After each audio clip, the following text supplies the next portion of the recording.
Have you ever asked yourself, why does the more I try to be happy, the more exhausted I feel? Or maybe, why does achieving my goals still leave me feeling like something is missing? Have you ever looked at your life with all its comforts, achievements and relationships and felt that strange emptiness anyway? Welcome back to our channel, where together we take a step back from the noise of the world to listen to the quiet voice within. I'm your companion on this unfolding path of insight and alignment, and today we are going to explore something both timely and timeless, the paradox of happiness. In a culture that constantly tells us to do more, get more, and be more in order to be happy, why does that happiness seem more elusive than ever? Why do people who appear to have it all still feel restless and imbalanced? What if everything we've been taught about happiness is incomplete, or even backwards? Let's take this opportunity to uncover a new understanding, one that doesn't depend on having the perfect life, but rather on living in harmony with the greater intelligence of the universe itself.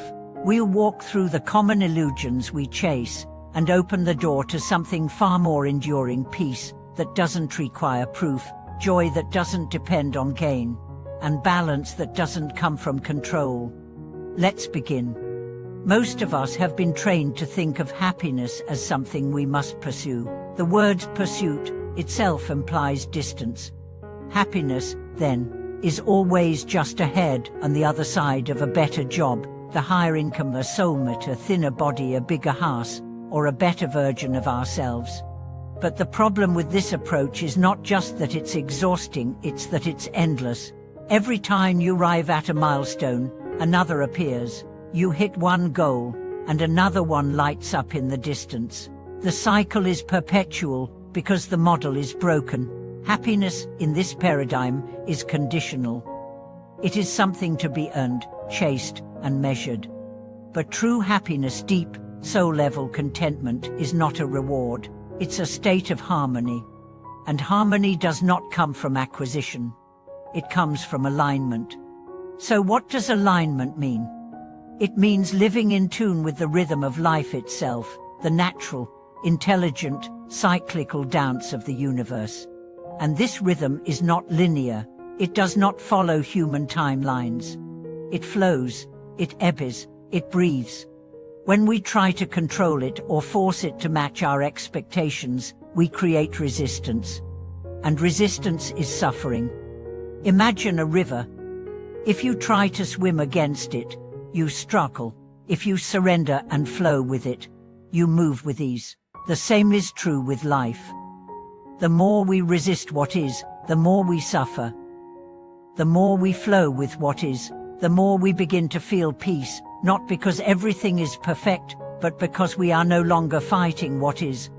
Happiness, then, is not about fixing life. It's about being fully present in life, just as it is. One of the most powerful realizations on the spiritual path is this: the very act of chasing happiness is often the thing that keeps us from experiencing it. Why? Because it keeps us in a state of lack. When we chase, we affirm that something is missing. When we rest, we affirm that nothing is missing. Which one do you think breeds joy? Let's talk about real-world examples. You work hard to earn a promotion. You get it. There's a rush of excitement for a day or two, then a strange flatness sets in. You're already thinking about the next goal. This doesn't mean ambition is bad. It means you've equated your worth with future achievements. And when you do that, you rob yourself of the joy that's available now. Or maybe you've fallen in love. It feels magical. But then fear arises, the fear of losing it. So you start clinging, controlling, doubting. And the very thing that once brought joy becomes a source of anxiety. Why? Because you're trying to freeze a moment that is meant to flow. You're trying to own what was only meant to be experienced.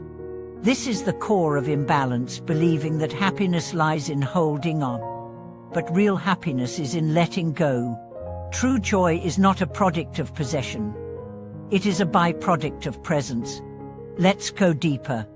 Real joy arises when we stop measuring, stop comparing, and start being. Not being passive, but being awake. Awake to beauty. Awake to breath. Awake to connection. Awake to this moment, exactly as it is. You don't need to escape your life to be happy. You need to show up for your life. Think about nature. Trees don't strive to be more tree-like. Rivers don't rush to finish. Flowers don't bloom because they're trying to outperform the others. They grow because that is their nature. They respond to the sun, the soil, the rain. They are in harmony, and because of that, they are beautiful. We are the same. But somewhere along the way, we disconnected from the rhythm of life and started trying to micromanage everything. We stopped trusting the process and started demanding outcomes. We stopped listening to our inner rhythm and started obeying external metrics of success. No wonder we feel imbalance. To return to joy, we must return to rhythm. This means living slower, listening more, saying yes when our soul says yes, and saying no when our soul says no. This means making decisions not from fear of missing out, but from love of what aligns. How do we practice this? Start with breath. The breath is the most immediate expression of the universal rhythm. When you slow your breath, you slow your mind. When you slow your mind, you create space. And in that space, joy can enter. Try this now. Close your eyes, inhale deeply, exhale slowly. Let go of the chase, the striving, the judging. Just be, right here, right now. There it is, that quiet sense of okayness. That is the seed of joy. Next, simplify. You don't need more. You need less. Less clutter, less noise, less urgency, less distraction. Create spaces in your day for silence. Walk without a destination. Eat without a screen. Speak without rushing. Rest without guilt. These are not luxuries. These are spiritual disciplines. And finally, trust. Trust that life has seasons. Trust that your soul knows what it needs. Trust that happiness is not something you acquire, but something you allow. The universe does not demand your perfection. It invites your participation. It asks you to dance, not to dominate. It calls you to align, not to achieve. True happiness is not in winning. It's in surrender. It's in saying, I am enough. This moment is enough. Life is enough. From there, peace blossoms. From there, balance is restored.